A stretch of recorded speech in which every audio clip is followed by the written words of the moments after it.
وہ ذات کہ 40 برس گزار رہے ہیں اسی ماحول میں، اسی معاشرے میں، 40 برس کے بعد غار حرا کے اندر رب العالمین نے اس قوم کی اصلاح کے لیے اس نبی کو وہ نظام تعلیم دیا جس کا نام اقرا بسم ربک الذی خلق رکھا گیا۔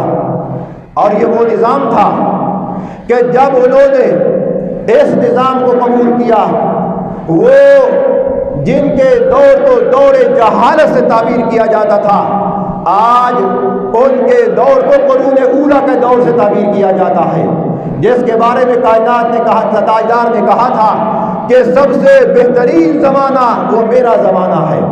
کہاں آپ کی آمد سے پہلے اس زمانے کو تاریکی کا، اندھیر نگری کا، جہالت کا زمانہ کہا جاتا تھا۔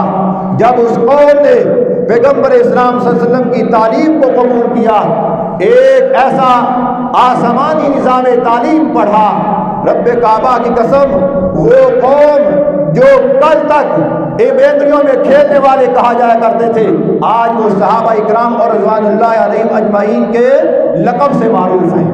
رب العالمین نے قرآن پاک میں اس مقدس جماعت کا جہاں نام لیا، ان کے نام کے ساتھ رضی اللہ عنہ لگا دیا کہ اللہ ان سے راضی اور یہ اپنے اللہ سے راضی ہو چکے۔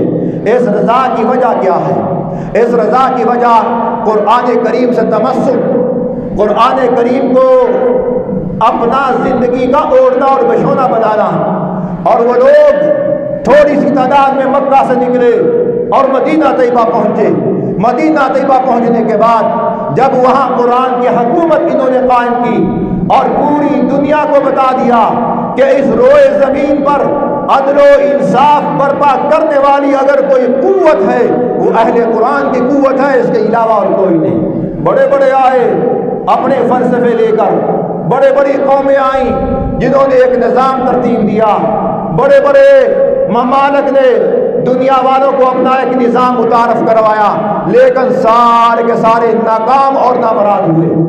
ان کا نظام ایک حد تک چلا، لیکن وقت گزرنے کے ساتھ ساتھ ان کے سارے نظام فرسودہ ہوئے اور بیکار ہوئے۔ قرآن اس وقت بھی زندہ تھا اور قرآن آج بھی زندہ ہے۔ آج مسلمان پوری دنیا میں سب سے زیادہ تعداد رکھتے ہیں، اور تاریخ اسلامی میں مسلمانوں کی کبھی اتنی بڑی تعداد نہیں ہوئی۔ 1 ارب 65 کروڑ سے زیادہ مسلمان اور 56 سے زائد ان کی حکومتیں مملکت دنیا میں موجود ہیں، لیکن آج یہ پوری دنیا کے اندر ذلیل اور رسوا اس لیے کہ یہ تارک قرآن ہو چکے ہیں۔ رات میں نے اس بات کو عرض کیا کہ ہم قرآن کریم کے ساتھ بہت ایک بیگانی ماں جیسا سلوک کر رہے ہیں۔ ہم نے اس کو حیثیت کیا دی ہے؟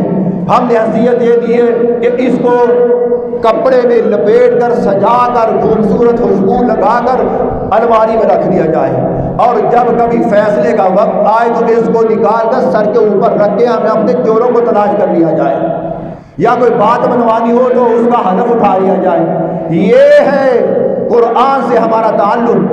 وہ قوم کہ جنہوں نے اس قرآن کو اپنایا، رب کعبہ کی قسم، آج پوری دنیا کی حکومتیں اور مملکتیں اگر کسی نظام کی مثال دیتی ہیں، وہ صحابہ کے دور کے نظام کی مثال دیتی ہیں کہ وہ نظام ایسا تھا۔